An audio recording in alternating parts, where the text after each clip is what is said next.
अस्सलाम वालेकुम, मुस्तफ़ा मिर्चा वाला हेयर। काफ़ी लोग ये पूछ रहे हैं कि जो रिसेंट अफगानिस्तान में चेंज आया इसका पाकिस्तान पे क्या इम्पैक्ट होगा, और वाकई एक पाकिस्तानी के लिए, मुहिब वतन पाकिस्तानी के लिए बड़ा ज़रूरी है जानना। तो देखें, पहली बात तो ये समझें कि अफगानिस्तान एक छोटा मुल्क है as compare to Pakistan. 40 million के करीब उसकी पॉपुलेशन है, और ये एक लैंड लॉक कंट्री है। चारों तरफ ज़मीन ही ज़मीन है, एक तरफ पाकिस्तान, ईरान, उज़्बेकिस्तान, तुर्कमानिस्तान, इस तरह। अब ये जो भी रिसेंटली तालिबान की गवर्नमेंट आई है, तो इसकी वजह से कुछ चीज़ें पाकिस्तान के लिए बहुत अहम है, पाकिस्तान पे कुछ इम्पैक्ट्स पड़ सकते हैं। सबसे पहले ट्रेड। अगर आप गौर करें तो पाकिस्तान का जो एक्सपोर्ट है अफगानिस्तान पे वो करंटली $1 बिलियन का है। पहले $2 बिलियन का होता था बहुत पहले, लेकिन उसके बाद फिर $1 बिलियन पे रुक गया था। अब हम अफगानिस्तान को सिर्फ $1 बिलियन का एक्सपोर्ट करते हैं, जबकि हमारी टोटल एक्सपोर्ट है $26 बिलियन। तो ये करीब 3-3.5% बनता है।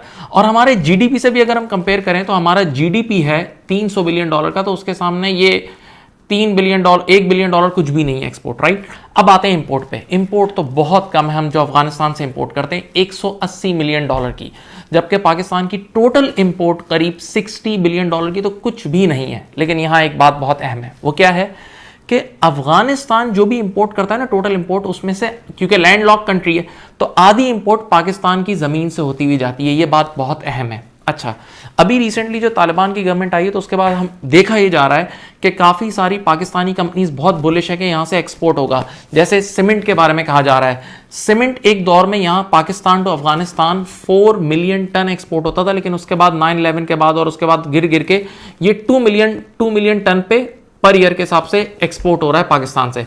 अब अगर आप गौर करें तो पाकिस्तान में इटसेल्फ सीमेंट की ओवर कैपेसिटी है, यानी पाकिस्तान की अगर आप रीसेंट नंबर्स देखें FY21 के, तो टोटल सीमेंट की जो हमारे पास कैपेसिटी है वो 70 मिलियन टन की है, जो जबकि यूजेज सिर्फ 59 मिलियन टन का है। तो करीब 10-11 मिलियन टन यहां बच रहा है, तो वो अफगानिस्तान जा सकता है। तो ये हमारे लिए अपॉर्चुनिटी है।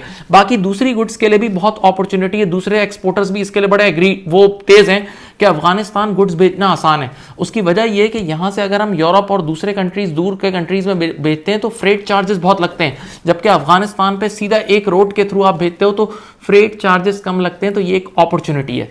लेकिन यहां एक चीज को काबिल गौर रखिएगा कि ये भी देखा जाएगा कि पाकिस्तान के साथ जो दूसरे कंट्रीज कनेक्टेड है वो भी पाकिस्तान पे नजर रख के बैठे हैं कि भाई पाकिस्तान पे इस ट्रांजैक्शन का क्या इंपैक्ट आता है, और इसका पाकिस्तान की फॉरेन डायरेक्ट इन्वेस्टमेंट और इन चीजों से भी बहुत गहरा लिंक है।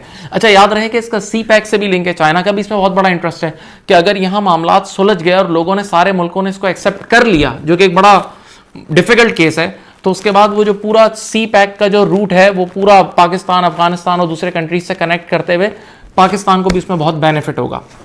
सेकेंड इशू, रेफ्यूजीज का इशू, तवज्जो रखिएगा।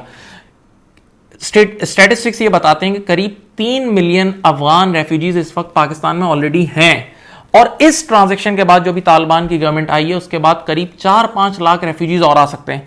तो अब मसला यहां ये क्रिएट होता है कि भाई उन रेफ्यूजीज को हम पालेंगे कैसे, क्योंकि हम तो ऑलरेडी बजट डेफिसिट में, हमारा 6-7% budget deficit towards of the GDP तो आता ही आता है। तो अब हमारे रेवेन्यूज कम है और एक्सपेंसेस ज्यादा है, तो इनको पालना एक बहुत बड़ा इशू है हमारे लिए। तीसरा इशू, अहम इशू है, और वो है सिक्योरिटी का इशू। भाई जब इतने रेफ्यूजीज वहां से आएंगे तो हो सकता है उसमें कुछ टेररिस्ट वाले एलिमेंट्स भी आ जाएं, जो कि पाकिस्तान के लिए बहुत खतरनाक है। और आपने देखा था पिछले 20 साल में पाकिस्तान बड़ी मुश्किल से, बहुत मेहनत के बाद इस मसले से, इस टेररिज्म वाले मसले से बच के निकला। तो अगर खुदा ना खास्ता अल्लाह ना करे, अगर वो चीज़ दोबारा शुरू हो गई तो हमारे मुल्क के लिए ये खतरनाक है कि हमारी सारी डायरेक्ट फॉरेन इन्वेस्टमेंट वगैरह, जो कि ऑलरेडी कम होती जा रही है, फॉरेन इन्वेस्टर कम हो रहा है काफ़ी हमारे यहाँ से, तो वो वाले मसले मसाइल भी आ सकते हैं।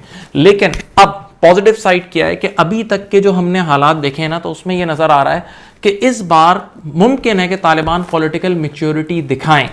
सुनिएगा गौर से, देखें, ये इस बार जरा प्लानिंग से आए। इनिशियली ये बोला जा रहा था कि काबुल 90 डेज में ये लोग कॉन्कर कर लेंगे, लेकिन 9 दिनों में कर लिया गया, और एक दिन में एक सूबा ठक ठक ठक। तो ये कोई ऐसा जादू का खेल नहीं था, ये ऑलरेडी प्लान था। यानी इनकी एक यानी माइंड मैपिंग की गई और 20 साल इनको तैयार किया गया है, राइट। यानी क्योंकि ये खुद भी, ये कौम कई सालों से जंग में, तो अब ये इतना अफोर्ड भी नहीं कर सकती, यानी इनको प्रूफ करना होगा। और हमने रिसेंटली देखा कि तालिबान ने जो बयान दिए हैं उसमें उन्होंने वुमेन्स राइट्स की भी बात की है, और उसमें उन्होंने ये टीवी चैनल्स को भी बोला है कि आप लोग यहाँ से ना जाएं, आप लोग ब्रॉडकास्ट करते रहें चीज़ें। अभी आपने रिसेंटली इन्होंने हज़ारा कम्युनिटी को भी एक आध गवर्नरशिप दी है। फिर अभी रिसेंटली मुहर्रम के जुलूस में भी इन्होंने सिक्योरिटी प्रोवाइड की, खुद जाके कुछ अटेंड वगैरह भी किया। यानी अभी इस वक्त यहाँ तक जो कहानी चली है ना, वो काफ़ी हद तक पॉजिटिव है, और ये इस पूरी कहानी के लिए भी ओवरऑल पॉजिटिव है। अब एक नेगेटिव साइड भी है, एक मुश्किल साइड भी है, वो है इनकी एक्सेप्टेबिलिटी, कि भाई इनको एक्सेप्ट कौन करेगा। अच्छा, वो मुल्क जैसे 1996 में जब तालिबान की गवर्नमेंट आई थी तो उस टाइम किसी ने भी एक्सेप्ट नहीं किया था सिवाय पाकिस्तान और सऊदीया के। अब ये मुल्क भी, ये मुल्क हैं, ये भी एक्सेप्ट करते हुए थोड़ा डरेंगे, क्योंकि अगर किसी मुल्क ने एक्सेप्ट किया और उस मुल्क पे ही सैंक्शन लग गई तो वो मुल्क भी घबरा जाएगा। ये भी एक इशू है, अभी नहीं पता क्या होगा, लेकिन ये एक पॉइंट है। इसी तरह ये भी मसला है कि अफगानिस्तान एक गरीब मुल्क है, अगर अफगानिस्तान पे ही सैंक्शन लग गई तो अफगानिस्तान कैसे सस्टेन करेगा। भाई ईरान को जो ब्लैकलिस्ट किया गया, उन पे सैंक्शन लगी, तो ईरान के पास तो सी था, उसके पास ऑयल था, उसका एजुकेशन निज़ाम बहुत मजबूत था।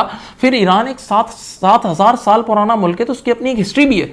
लेकिन अफगानिस्तान के पास ऐसी नेचुरल रिसोर्सेज वगैरह है नहीं। कुछ रेयर मिनरल्स वगैरह के बारे में कहा जाता है, जो इथीलियम वगैरह कुछ इनके पास शायद है, और वो भी इलेक्ट्रिकल कार्स वगैरह में यूज होता है। वो भी हो सकता है इनके मुल्क से पहले ही निकाल लिया गया हो, ये भी एक पॉसिबिलिटी है। तो बहरहाल अगर ये चीज़ें पॉजिटिव रहीं तो ये पाकिस्तान के लिए बहुत अच्छा भी हो सकता है। अल्लाह से दुआ है कि ये चीज़ें अच्छी रहें। अपना बहुत ख्याल रखिएगा। अल्लाह हाफिज़।